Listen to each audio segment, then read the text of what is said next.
su Biblia, Gálatas, después de Segunda de Corintios, se va a encontrar con la carta que Dios envía en aquel tiempo a las iglesias que estaban en Galacia, pero que estas cartas van a estar vigentes también para las iglesias del día de hoy.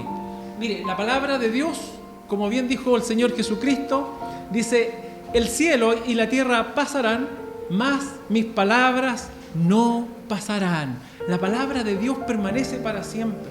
Lo que Dios ha dicho, Él lo va a cumplir en el tiempo, en el cronos humano, ¿verdad? Pero también en el kairos, en el tiempo de Dios. Dios siempre está obrando, siempre está haciendo cosas, ¿verdad? Él no descansa, no es como nosotros. Él es el Dios que no tiene principio ni fin, el alfa y la omega. Y como les decía, esta carta, ¿verdad? Él inspira al apóstol Pablo a escribir a estos hermanos que estaban en Gálatas, y asimismo es como esta misma palabra viene también para nosotros en esta hora.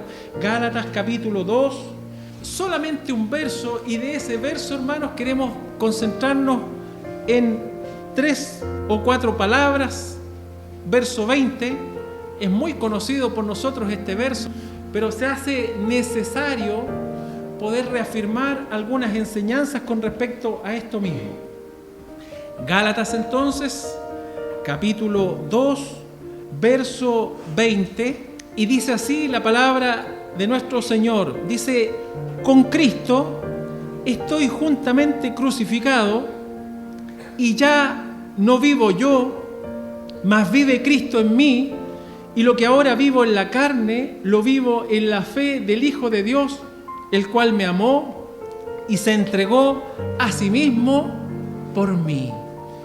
Mire, una vez más, el apóstol Pablo dijo esto: con Cristo estoy juntamente crucificado.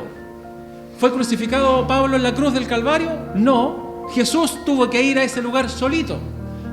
Lo que está diciendo Pablo dice: yo he muerto a mi vida antigua, yo he muerto a mi condición antes de conocer a Jesús, yo he muerto a esa vida. Y por eso él dice: cuando Jesús fue crucificado en la cruz por mis pecados, ahí está también mi vida crucificada. Mi vida antes de Cristo está crucificada con Cristo en la cruz del Calvario. Juntamente, y ya no vivo yo, ¿verdad? Sino que Cristo vive en mí. Cristo vive en mí. Y lo que ahora vivo en este cuerpo, la vida que me toca vivir en esta tierra, ahora la vivo en la fe del Hijo de Dios, aquel que se dio por mí en la cruz del Calvario para liberarme y librarme de la ira venidera. ¿Se entiende, no? ¿Lo va entendiendo? ¿Me va siguiendo? ¿Amén? Bueno, fíjese que el título del mensaje para esta mañana, tarde, ¿cierto? Es Cristo en mí. ¿Está Cristo en usted? Mire, usted escuchó el mensaje, ¿cierto? El mensaje, las buenas nuevas. ¿Y por qué pongo este énfasis, hermanos? Porque vamos a ir a predicar estas buenas nuevas. Vamos a llevar las buenas noticias, ¿verdad? Jesús dijo: vayan y lleven las buenas noticias a todo el mundo. Sino que en todos los ambientes en los cuales usted se desenvuelve, usted tiene que compartir estas buenas nuevas porque la gente lo necesita. Y bueno, es muy importante entonces que si usted va a ir a comunicar esas buenas nuevas, usted tiene que saber qué cree. Hermanos, ¿en qué cree? ¿Cuál es su fe? ¿Cuál es la verdad de su fe? Y no es un tema solo intelectual, sino que es la revelación de Dios sobre su vida. Esto no solo saber lo que dice la Biblia, dónde queda, dónde están los libros, sino que la revelación que hay de eso. Y mire, vamos a ver un ejemplo, porque aquí está la vida del apóstol Pablo. ¿Y quién era Pablo, hermanos? ¿Quién era Pablo? Pablo era uno llamado Saulo de Tarso, que era un hombre que era parte de una de las líneas del judaísmo y que eran los fariseos. En otras palabras, si uno hablara con las palabras normales del mundo, él era de la religión de los judíos. Eso era un fariseo, legalista en cuanto a la ley, ¿cierto? Irreprensible en cuanto a la ley. Él seguía una religión, él seguía el judaísmo. Atención, fíjese que el judaísmo, el pueblo judío, el pueblo de Dios. ¿Se entiende, no? Dios eligió un pueblo aquí en la tierra, a los judíos. Y a los judíos se les entregó la ley de Dios. ¿Sí o no? Ellos son los receptores de la ley de Dios. ¿No la recibió Moisés en el desierto? ahí se estaba conformando este pueblo, ¿verdad? Del cual Dios quería dar testimonio al mundo. Pero también la salvación viene de los judíos, porque Jesús, el Cristo, el Mesías, el Dios hecho hombre, tomó forma humana a través de la línea de los judíos, de los israelitas. ¿Se entiende, no? La salvación viene de los judíos, porque Dios tomó forma humana para nacer como un hombre del pueblo judío y morir en la cruz por nuestros pecados. Ahora, ¿qué quiero decir con esto? De que Pablo, como cualquiera de nosotros que profesamos alguna religión en particular, creía que servía a Dios viviendo bajo esa religión. Él, fíjese que cuando comienza la predicación de Jesús por los apóstoles, Pablo o Saulo en aquel tiempo era un fariseo, ¿verdad?, de la religión del judaísmo, y perseguían a los cristianos. Hoy día, fíjese que la persecución del cristianismo a lo mejor no fue, al menos en nuestro país y en muchos países de acá, no fue como en aquel tiempo. En aquel tiempo la persecución era literalmente atroz. Los golpeaban, los metían en las cárceles, los quemaban, ¿verdad? ¿Y por causa de quién? Por causa de predicar a Jesús. Así ha sido siempre. Por causa de predicar a Jesús, Pablo o Saulo, como decía anteriormente, él perseguía a los cristianos. Él tenía cartas y credenciales de Roma, ¿verdad? Quien era que dominaba y gobernaba las ciudades, y les daban cartas para que persiguieran a estos que estaban hablando de ese nombre, del nombre de Jesucristo, de que en Cristo había perdón de pecados, salvación y vida eterna. Y también podemos entender que es una obra que hace el diablo, el enemigo de Dios, de llevar a la gente por los caminos errados, por caminos equivocados.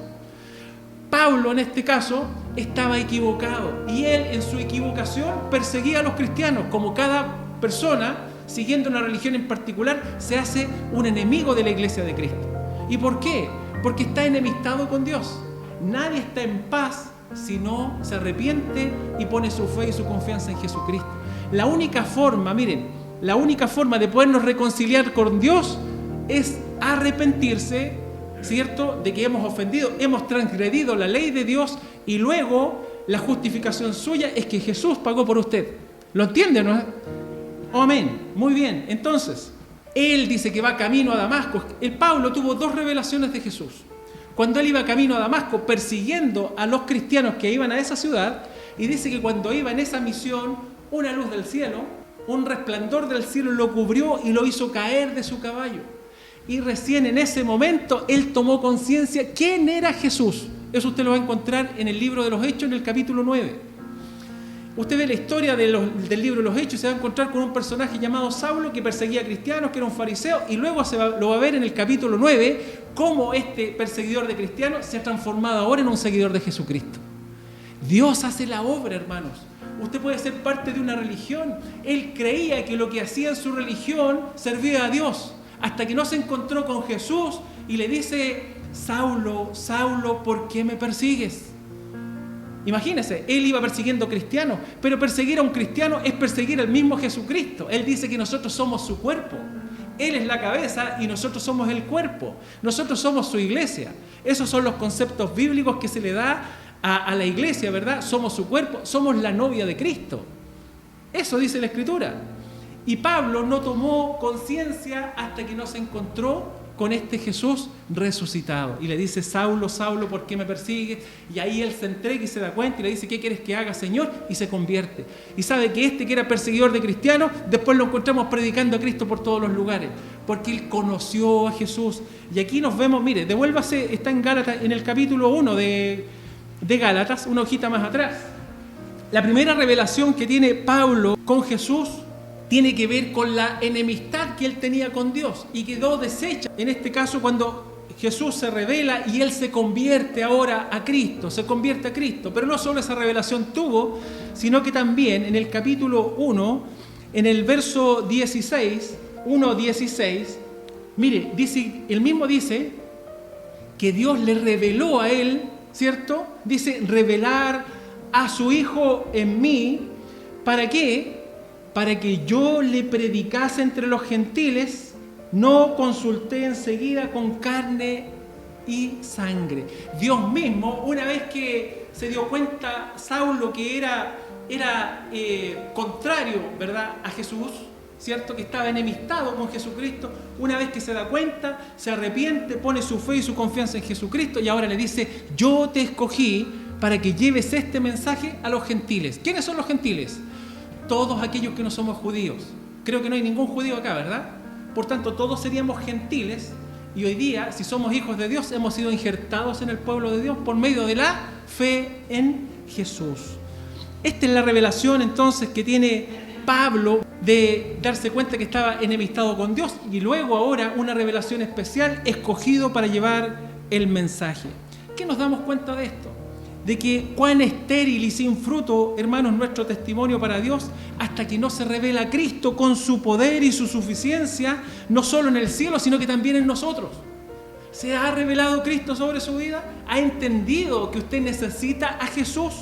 Y que usted tiene que poner su fe en el Cristo que murió y resucitó por usted y no en una religión. ¿Lo logra entender? ¿Logra entender cuál amor ha derramado Dios sobre su vida al dar a su único hijo por sus pecados? ¿Lo logra entender? Usted tiene que ser limpio por la sangre de Cristo y luego, una vez que usted está limpio, recién puede ser usado para la gloria de Dios. Mire, hemos cantado muchas cosas en esta mañana. Límpiame, transfórmame, para poder ser usados. Nosotros vamos a ir en una misión. La iglesia, cada uno de los que componen la iglesia, deben ser limpios por la gracia de Dios. Entonces, fíjese lo siguiente. Nosotros podemos decir triunfantes: y ya no vivo yo, sino Cristo vive en mí. ¿Está Cristo en usted? Amén. Si Cristo está en mí, mire lo que vamos a decir: si Cristo está en mí, entonces soy una nueva criatura. Amén. Mire, había una vida antes sin Cristo, ¿verdad? Usted estaba sin Cristo antes, ahora está en Cristo. La Biblia me dice que el que está en Cristo es una nueva criatura. Mire, cuando el que resucitó y vive por siempre entra, entonces el reinado de la muerte se acabó en usted. Usted ya no está muerto para Dios. Usted ha vivido para Dios. Y como Cristo resucitó, ¿verdad?, y no muere nunca más, usted está vivo para siempre. ¿Lo entiende? Que Dios le dé revelación. Si Cristo está en usted, usted vive para siempre. A lo mejor este cuerpo, ¿verdad?, este cuerpo mortal, es probable que vaya a la tierra si es que Cristo no viene antes. ¿Me va siguiendo, verdad? Jesús va a regresar. Y es probable que cuando Él regrese, a lo mejor este cuerpo ha ido a la tumba. Pero cuando Él regrese, dice que ese cuerpo que fue a la tumba se va a levantar con un cuerpo similar al de Él, un cuerpo glorificado. Amén. Yo esto no lo digo, hermano, está en la misma Escritura. Entonces, soy una nueva creación y vivo para siempre. Jesús dijo: yo he venido para que tengan vida. Él vino para que nosotros tuviéramos vida. Y Él me ha dado esa vida a mí, como también se la ha dado a usted, y como está dispuesto a ofrecérsela a todo aquel que quiera. Mire, hay una regeneración, hay un nuevo nacimiento. Y usted dirá: pero bueno, yo siempre he estado en la misma condición. Es un nuevo nacimiento por el Espíritu. Quiero que busque un texto. Tito, vamos hacia la derecha de su Biblia, Tito capítulo 3. ¿Y qué quiero decir con esto? De que usted lo logre entender, hermano, porque si usted dice que Cristo está en usted, usted es una nueva criatura. Hay un nuevo nacimiento, es una regeneración, ¿verdad? Es una regeneración por la irrupción que Dios ha hecho en su vida. Dios está transformando, o más bien dicho, transformó su alma por medio del Espíritu que ha venido a habitar en usted. Tito capítulo 3, del 3 al 5, dice: porque nosotros también éramos en otro tiempo insensatos, rebeldes, extraviados, esclavos de concupiscencia, esclavo, esa palabra concupiscencia, de mis propios deseos. Yo hacía lo que yo quería, ¿verdad? Y deleites diversos, viviendo en malicia y envidia, aborrecibles y aborreciéndonos unos a otros. Hermano, dígame si esa no es la condición del mundo. Y uno puede decir: no, pero es que yo nunca estaba tanto, pero en alguno de esos puntos nos toca, ¿o no es así? Y yo diría que en más de algún punto, porque usted se conoce muy bien y Dios sabe cómo es su vida. Vuelvo a leerlo: porque nosotros también éramos en otro tiempo insensatos, rebeldes a Dios, no le obedecíamos, extraviados, esclavos de nuestros propios deseos y deleites diversos, viviendo en malicia y envidia, aborrecibles y aborreciéndonos unos a otros. Pero cuando se manifestó la bondad de Dios, nuestro Salvador, y su amor para con los hombres, ¿qué dice? Nos salvó, no por obras de justicia que nosotros hubiéramos hecho, sino por su misericordia, por el lavamiento de la regeneración y por la renovación en el Espíritu Santo. Mire, somos salvos o nos salvó no porque nosotros hiciéramos muchas obras buenas, hermanos. No por eso. ¿Lo entiendo, no? Muchos creen que uno se va a ir al cielo, lo voy a decir en palabras que lo conocemos bien nosotros o que lo va a entender mejor. Muchos dicen, si yo soy bueno, si yo hago buenas obras, yo me voy al cielo. Pero no es lo que dice la palabra de Dios. La palabra de Dios dice que nadie se salva por las obras de la ley, por cumplir la ley, porque nadie cumple la ley. Ya nos dimos cuenta que habíamos transgredido la ley en cuanto a robar, ¿cierto? Y si yo empiezo a preguntar la ley, les aseguro que si no estamos transgrediendo los 10 mandamientos, estamos cerca de hacerlo. Y la palabra dice que si usted transgrede en un mandamiento, usted está condenado. ¿Me va siguiendo? El hombre cree que se salva. ¿Cuántos dicen, hacen una obra buena y dicen, oye, este hombre se ganó el cielo? El cielo no se gana. El cielo se alcanza la justificación por medio de la fe en Jesucristo. Eso es lo que dice la palabra. Entonces nos salvó no por obras de justicia que nosotros hubiéramos hecho, sino que por su misericordia, el lavamiento de la regeneración, Él nos ha hecho volver a nacer. Cuando usted recibe a Cristo, usted vuelve a nacer. ¿Lo entiende? Usted es una nueva criatura, usted ha vuelto a nacer. Amén. Y mire, quiero que entienda esto. Y este nuevo nacimiento que usted tiene, porque Jesús dijo que el que no vuelve a nacer no puede entrar en el reino de los cielos. No puede entrar en el reino de los cielos.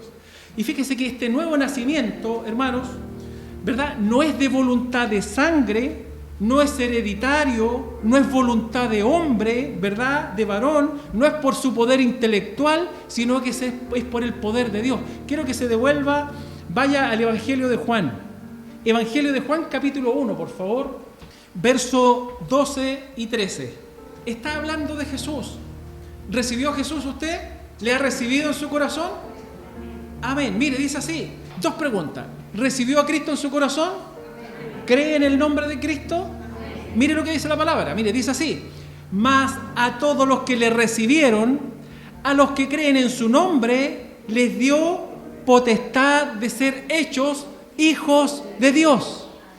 No todos son hijos de Dios. Solamente los que le recibieron en su corazón, reciben, ¿verdad?, el regalo, creen en el nombre de Cristo. A esos recién se les ha dado, se les ha concedido el derecho o la posibilidad de ser hechos hijos de Dios. Para que usted sea un hijo, lo que necesita es arrepentirse de sus pecados y recibir a Jesús en su corazón y creer que Él murió por sus pecados y que resucitó el tercer día. Esas son las buenas noticias.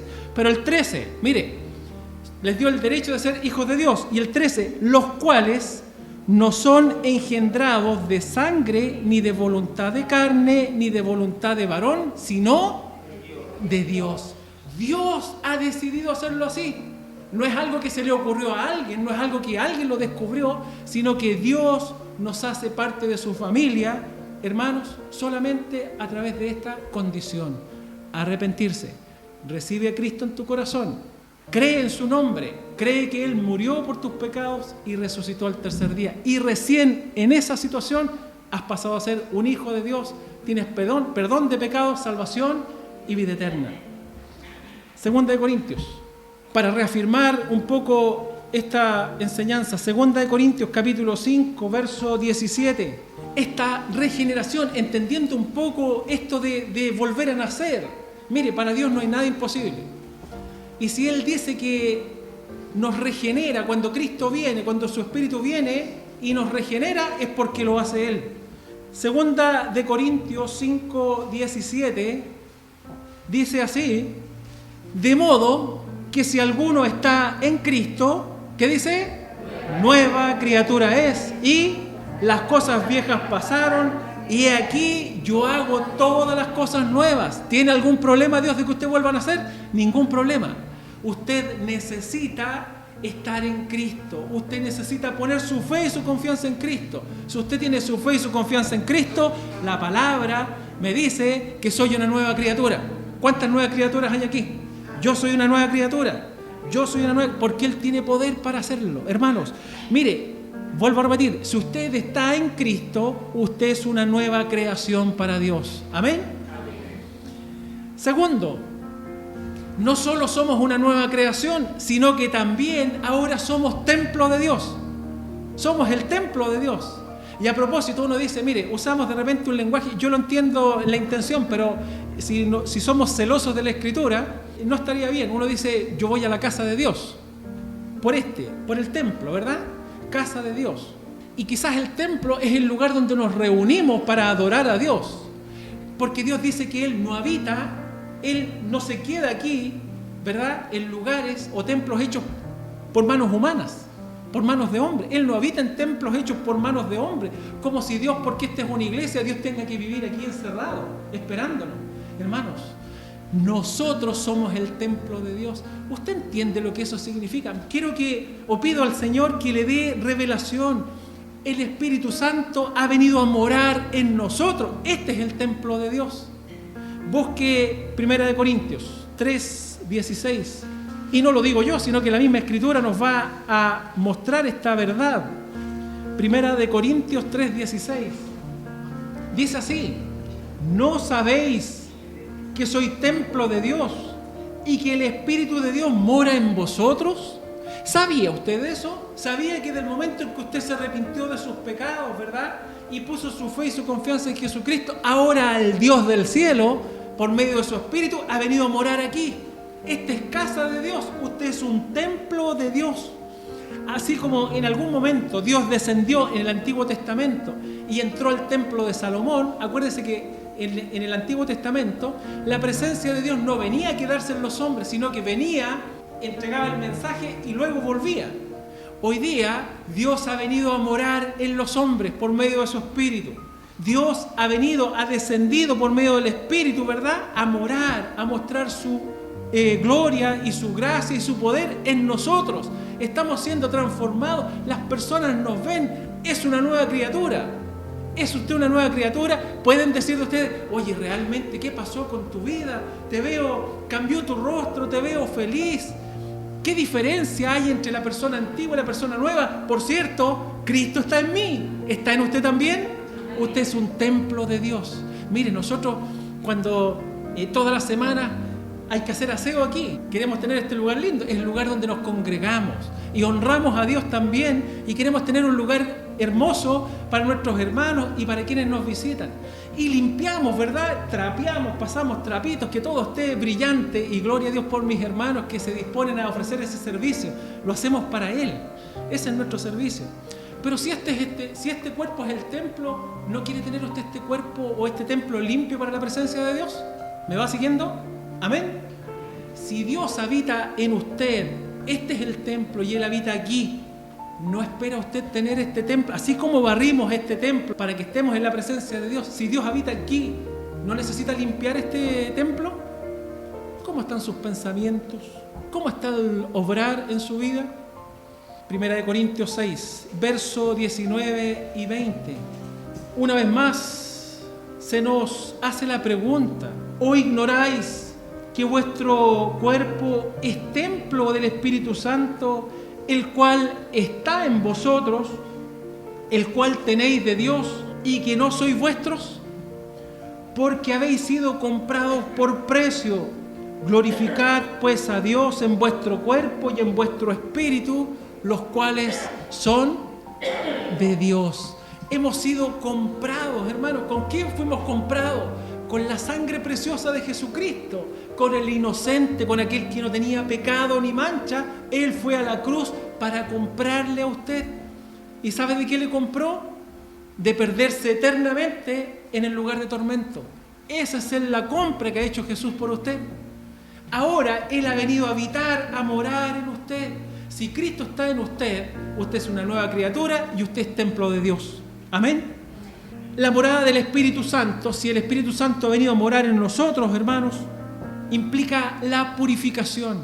Mire, hay personas que dicen, bueno, el Espíritu limpia mi alma y no importa lo que yo haga con el cuerpo. Yo con el cuerpo puedo ir a cualquier lugar, puedo hacer lo que yo quiera, porque es el alma. ¿Qué dice la palabra aquí? completo, cuerpo, alma, espíritu y cuerpo. Todo le pertenece al Señor. Y por eso, hermanos, debemos cuidar también nuestra salud. Debemos ser responsables en cuanto a nuestra apariencia física. Mire, es cierto que las enfermedades mientras estemos en la tierra pueden surgir en nuestra vida, es parte. Pero no busquemos las enfermedades por ser negligentes, hermanos, con el cuidado de nuestras vidas. Cuidémonos.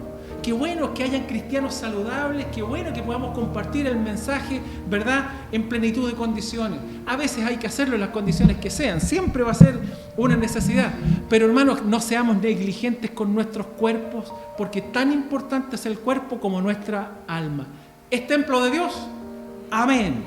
Como punto 3, si Cristo está en usted, usted ha de ser gobernado por la voluntad de Dios. ¿Lo escuchó? Si Cristo está en usted, usted ha de ser gobernado por la voluntad de Dios. Mire, ¿usted se acuerda que dijo Jesús en el huerto de Getsemaní? Estando en la condición de hombre Jesús, pronto a ser entregado, está orando, sudando gotas de sangre. ¿Qué dijo? Padre, si es posible, pasa de mí esta copa. En su desesperación, en su condición humana, tengo que morir por todos aquellos que me vuelven la cara, como por aquellos que no me creen. Tengo que cargar su pecado, tengo que cargar sus enfermedades en la cruz. Y le dice, papá, si es posible, pasa de mí esta copa. Pero no se quedó solo en eso. ¿Qué dijo después? No se haga mi voluntad, sino la tuya. No se haga mi voluntad, sino la tuya. Este es un resplandor de la gloria del cielo, hermanos, procedente de Jesús como templo de Dios. Jesús, la carne, el cuerpo, ¿verdad?, fue templo del Espíritu de Dios que descendió sobre él. Y él da este testimonio. Jesús como templo dice, no se hace mi voluntad. Si esta es casa de Dios, no pueden combatir dos voluntades. Mire, voy a poner un ejemplo. Cuando hay dos dueñas de casa en una casa, ¿qué pasa? ¿Vamos a hacer el almuerzo así? No, lo vamos a hacer acá. No, yo quiero hacer picar la papa cuadrada. No, ya la pico larga. ¿Pasa o no? Pueden gobernar dos, se hace muy difícil. Se hace muy difícil. Y por eso, hermanos, cuando uno se casa, dicen que casa quiere, ¿ah? Por eso dice, dejará el hombre padre y madre y se unirá a su mujer y serán una sola. Debería haber independencia porque eso ayuda, ¿verdad?, a la unidad de los matrimonios y lo que eso significa. Pero no yéndonos un poco del punto. Fíjese que en la casa no puede mantenerse si en ella hay dos voluntades distintas. Si reconozco a Cristo en mí, entonces todos mis caminos y mis propósitos deben ser sometidos a Él. ¿Está Cristo en usted? Fue más despacio ahora. Porque claro, si Cristo está en mí y ahora yo me tengo que sujetar a Él, no sé si Cristo está en mí. O no sé si quiero que Cristo esté en mí. Hermanos, si Cristo está en usted, todos sus caminos y propósitos de su corazón o serán de corazón sometidos a Él. La tierra es estrado de sus pies, dice la palabra. La tierra es estrado de los pies. Ahí apoya sus pies. Es figurado, ¿verdad? Una analogía. Pero Dios no se sienta en el estrado, Él se sienta en el trono. ¿Y sabe dónde se quiere sentar? En el trono de su corazón y de ahí gobernar. El reinado de Cristo dentro de nosotros es el remedio divino para las pasiones desenfrenadas, para temperamento. ¿Usted tiene mal carácter? Usted dice, no, yo exploto y digo lo que digo. Bueno, cuando Cristo se sienta en el trono de su corazón, Él va a trabajar en su carácter. Si usted es dura, o es duro, o es hosco, Jesús va a trabajar en usted. Yo sé que hay aquí hermanas y hermanos que han confesado cuál era su vida antes y dicen, Jesús ha hecho una obra en mí y la sigue haciendo. Amén. Yo estoy seguro. Dios es poderoso para transformar nuestras vidas. Por eso, venga a nosotros tu reino, hágase tu voluntad como en el cielo, aquí en la tierra, aquí en mi corazón. Si Cristo está en usted, usted está en posesión de toda la suficiencia de Dios. Mire, las necesidades continuas de la vida espiritual son muy grandes. ¿Usted tiene necesidades? Por supuesto, cada día tenemos necesidades, pero toda la plenitud mora en Él. Y si Él está en nosotros, hermanos, entonces podemos ser llenos de toda la plenitud de Dios. ¿Lo entiende o no? Mire, usted de repente, de seguro, porque me ha pasado, nos encontramos desesperados frente a algunas situaciones. Pero nos olvidamos que Cristo está en mí. Cristo está en mí. Y cuando yo recuerdo que Cristo está en mí, ¿por qué busco en otro lado? ¿Por qué no busco en Él? Hermanos, ahí están riquezas espirituales que nos sustentan en todas nuestras necesidades. Dice Efesios 3:8 que son inescrutables las riquezas espirituales en Cristo. Son incontables, incontables. Se siente solo, sola, deprimido, deprimida. Los problemas le agobian, no sabe qué hacer. ¿Por qué no reposa en Cristo, en el Cristo que está en usted? ¿Por qué no confía en Él? ¿Por qué no deja que su espíritu actúe y le traiga paz y le dé sabiduría y le dé inteligencia para enfrentar las situaciones? Las inescrutables riquezas de Cristo, las incontables riquezas de Cristo son suficientes, hermanos, para afrontar todas las demandas diarias y en cada momento de nuestras vidas, en nuestra nueva naturaleza que Dios nos ha dado. Porque usted es una nueva criatura, ¿verdad? Amén. Entonces, en esa condición, la mente o lo de Cristo se va revelando de manera distinta. Cristo en mí, ¿qué provisión tenemos para acudir, hermanos? Cristo en mí podrá llenar cada espacio de su ser, como las aguas cubren el abismo. ¿Usted se fija cómo el agua cubre los rincones del mar? Bueno, la provisión de Cristo para nosotros cubre todo lo que usted necesite. Usted en Cristo lo tiene todo. Mire, 2 de Corintios, capítulo 9, verso 8, dice así: y poderoso es Dios para hacer que abunde en vosotros toda gracia, a fin de que, teniendo siempre en todas las cosas todo lo suficiente, abundéis para toda buena obra. Dios, hermanos, es poderoso para que haya abundancia en nosotros de toda gracia, a fin de que, teniendo siempre, ¿qué dice? En todas las cosas, todo lo suficiente, abundéis para toda buena obra. Otro punto que es necesario exponer, hermanos, es que si Cristo está en mí, los placeres pecaminosos, ¿verdad?, no tendrán atracción para mí. Si Cristo está en mí, aquellas cosas que deshonran a Dios, ¿verdad?, no tendrán ninguna atracción para usted. ¿Usted quiere deshonrar a Dios? No quiere deshonrar a Dios, ¿verdad? Pero habrán cosas que a lo mejor por las cuales usted está deshonrando a Dios.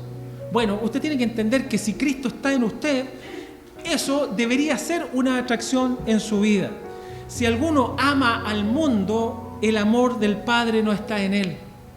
Y cuando hablamos del mundo, nosotros estamos en el mundo y no significa, hermanos, que no podamos vivir. Estamos viviendo en este mundo, pero no somos de este mundo. Usted sabe que no es de este mundo. Nosotros esperamos, ¿verdad?, el regreso de Cristo para llevarnos a la ciudadanía celestial, al lugar que Él tiene preparado. Y por lo tanto, usted tiene que entender que la luz no tiene comunión con las tinieblas. No hay comunión, la luz con las tinieblas. Si Cristo satisface plenamente los deseos de su corazón, no habrá anhelo en pos de cosas contrarias a su voluntad. No sé si me va siguiendo. Mire, si entendemos que Cristo es capaz de saciar todas las necesidades de su alma, usted no tiene por qué buscar cosas que se oponen a la voluntad de Dios. ¿Me va siguiendo? Amén. Cuando los cristianos siguen en pos de cosas dudosas, ello es una evidencia de que no se confía plenamente en Cristo. Fíjese que usted conoce, o me imagino que sabemos todos, del gusano de seda. ¿Conocen el gusano de seda?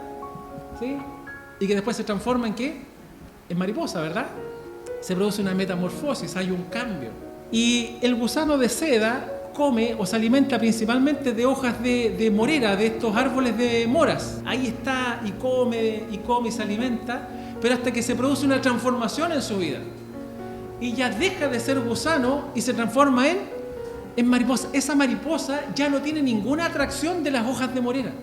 Ya no es eso lo que busca, son otras cosas las que se producen en la mariposa. Así también, si usted, ¿verdad?, está en Cristo, usted es una nueva creación, usted es templo de Dios, usted está en posesión de toda la suficiencia, usted ya no tiene atracción de las cosas que estaba cuando vivía en pecado, ahora esas cosas no son atractivas para usted. Aquellos cuyas vidas están escondidas con Cristo en Dios, pondrán sus afectos en las cosas de arriba y no en las cosas pecaminosas de la tierra.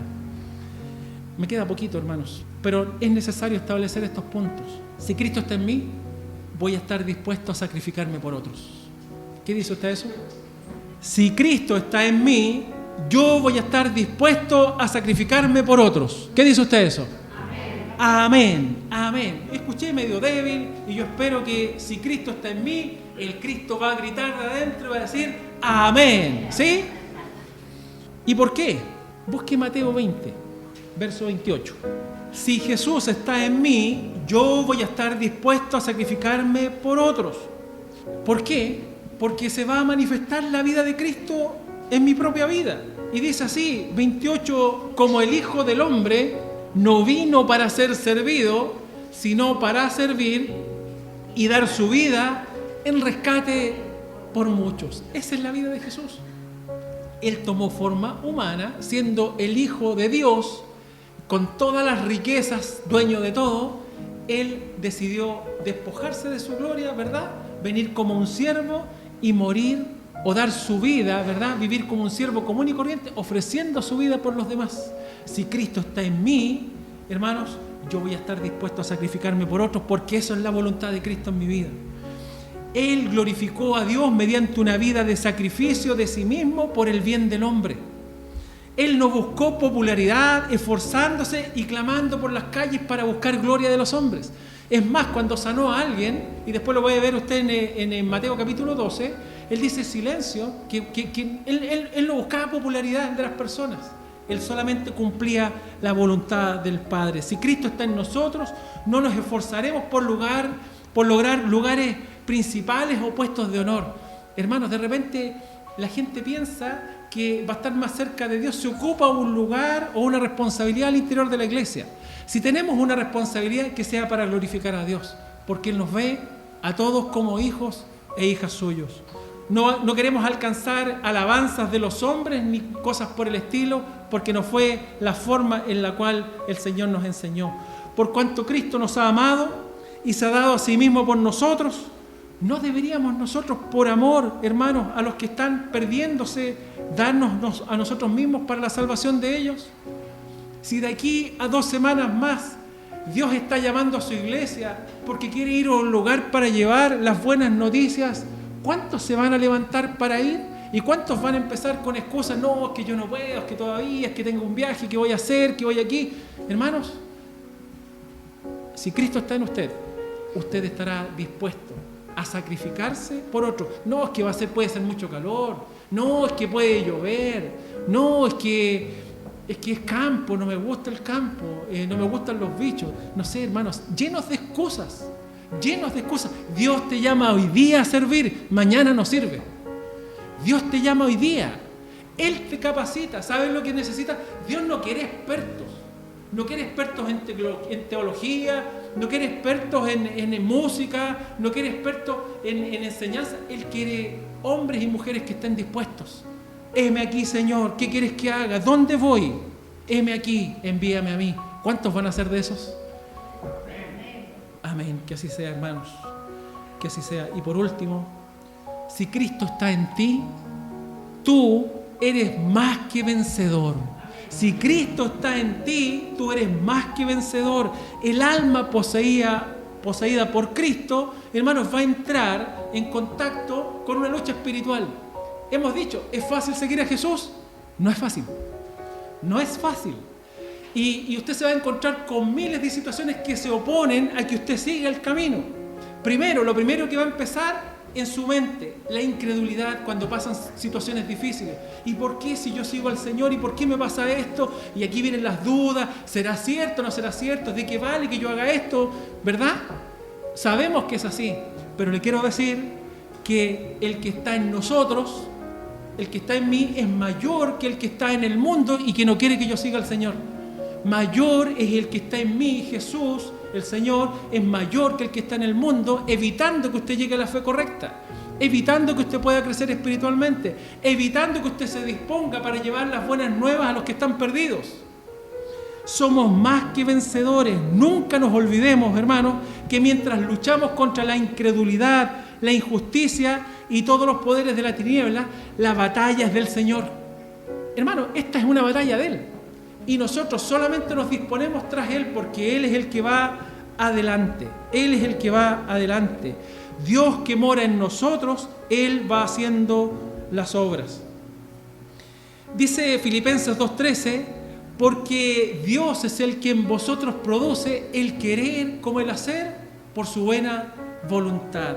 Y yo me imagino cómo el apóstol Pablo, hermanos, debe haberse hecho consciente del poder del Salvador que moraba en él, cuando dice, todo lo puedo en Cristo que me fortalece.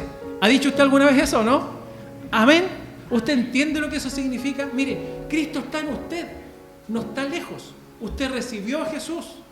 Ojalá esto se revele espiritualmente para usted en esta hora. Jesús no está lejos si lo recibió, está aquí. Está aquí, y yo en Cristo soy más que vencedor. Todo lo puedo en Cristo que me fortalece. Jóvenes, ¿tienen problemas para estudiar? ¿Están con dificultades? Diga, todo lo puedo en Cristo que me fortalece. Él me da la sabiduría. Pídale a Él, pídale a Él. ¿Sabe que dice que al que le falta sabiduría, pídale a Dios, que Él da abundantemente?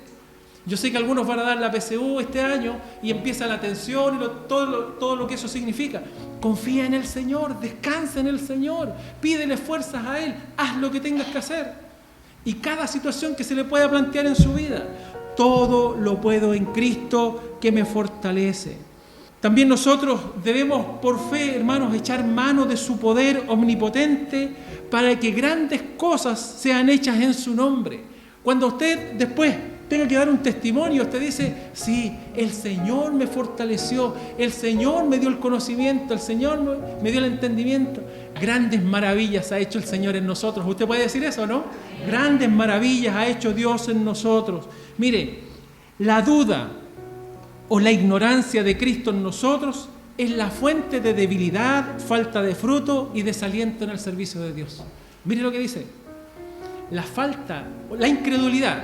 No sé si Cristo está en mí, yo no sé si está bien esto, no sé. La verdad es que no tengo la plena convicción. La incredulidad, ¿verdad? O la ignorancia de saber que Cristo está en mí, que mora en mí, ¿verdad? Es la fuente de la falta de fruto. ¿No hay fruto en su vida espiritualmente? ¿Hay poco fruto?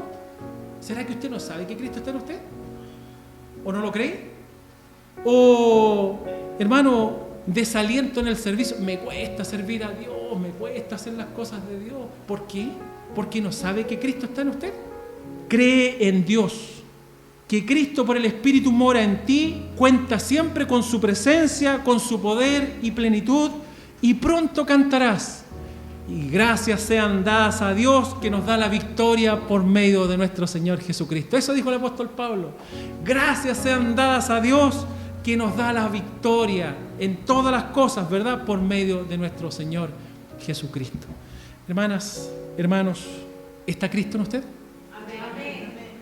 Si Cristo está en usted, usted es una nueva creación. Usted es un templo de Dios. Usted debe ser gobernado por su voluntad. Usted está en posesión de toda la suficiencia de Dios. Los poderes pecaminosos no tendrán influencia o atracción para usted. Usted estará dispuesto a sacrificarse por otros y en Cristo soy más que vencedor. Que eso pueda venir a su corazón y que pueda edificar su vida en esta hora. Vamos a orar. Padre, en el nombre de Jesús, hemos compartido una semana más su palabra y que de verdad pueda ser de edificación para mis hermanos como lo ha sido para mí. Quizás son muchas cosas que las sabemos, pero tú las recuerdas por medio de tu Espíritu Santo en esta hora para edificarnos sabiendo que nuestra vida aquí en la tierra es difícil.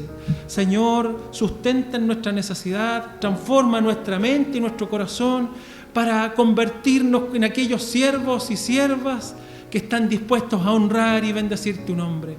Que no sea solo de labios, sino que sea a través de nuestros labios y consecuentes también con nuestras vidas. Señor, te pedimos perdón una vez más. Perdona nuestra incredulidad. Señor, perdona nuestra falta de convicción, pero en esta hora, con todo nuestro corazón, nos arrepentimos, Padre, de aquellos pecados y ponemos toda nuestra confianza en Jesucristo. Señor, transforma nuestra mente. Permite, oh Dios Santo, prepararnos ya para lo que viene prontamente y que podamos ser una iglesia poderosa en tu nombre por medio de tu Espíritu. y ser usados para la gloria de tu nombre. Muchos más no te conocen, Señor, que el mensaje pueda correr, que no se distorsione, que las personas vengan a Cristo y puedan definitivamente gozarse en tu presencia y tener vidas que honren y bendigan tu nombre. Te bendecimos en esta hora y damos gracias en el nombre de Jesús. Amén.